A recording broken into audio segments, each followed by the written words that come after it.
Tinuod ba? Giklaro sa Police Regional Office 11 nga walay gipadala ang PNP National Headquarters nga duha ka Special Action Force kon SAF Battalion aron i-deploy sa Davao City. Migawas ang aligasyon human sa nahitabong pag-relieve sa 35 ka mga personahe sa Davao City Police Office. Matud ni Police Major Catherine Dilaray, ang spokesperson sa PRO 11 nga dugay ng anaa sa Davao Region ang mga sakop sa SAF. Sa Davao del Norte sila nagkampo ug dili sa Davao City. Issue din sa SAF, matagal na yung SAF sa Davao Region. Even before pa na umupo si Police Brigadier General Aligre Martinez. Kung manotice ninyo, even the previous years, kung may mga activities sa Davao City and they need augmentation, additional forces to cover the security, SAF were deployed. And SAF were not only deployed in Davao City, they were also deployed in other provinces of the region pag kailangan po nila ng services nila. And their deployment is also based on their mandated tasks as the Special Action Force. And then yung may nagtatanong, galing sila ng Maynila, of course kasi ang pinaka-main camp ng SAF is sa National Headquarters. And yung mga nilideploy per region ay by company lang. And then, ang recruitment din nila, of course, from all over the country. Kasi yung recruitment, training, National Headquarters, unlike yung mga local police na ang recruitment and processing sa PRO 11. Dugang ni Dilaray nga ang deployment sa SAF dili lang sa Davao Region apan sa bisan asa nga lugar sa tibok Pilipinas. Special Action Force, so mga elite force na sila actually. And then more on sa security sila, dili sila sa law enforcement. Oo.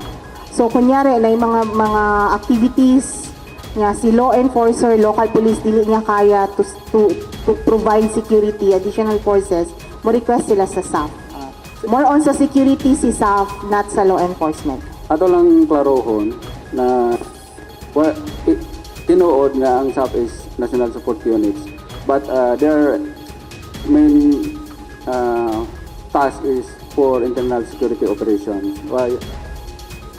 Siguro matingala na nganong napay mga companies na located sa PRO 11 nga insurgency free naman ang Davao Region, but kana nga company nag-exist na dugay na nga panahon sa dili pa insurgency free ang Davao Region.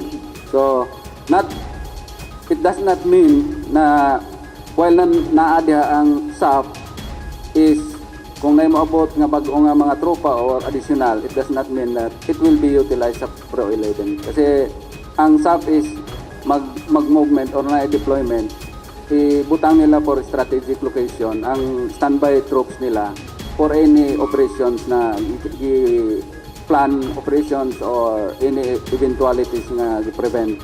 So wala tayo dapat ikabalakaan ng SAF personnel nga naadiha kay daan naman na nag-exist. There are times na medyo mugamay ang ilang strength. There are times also nga munako kay nanay mga with their operation internally, yun yung hindi natin masyadong namumonitor.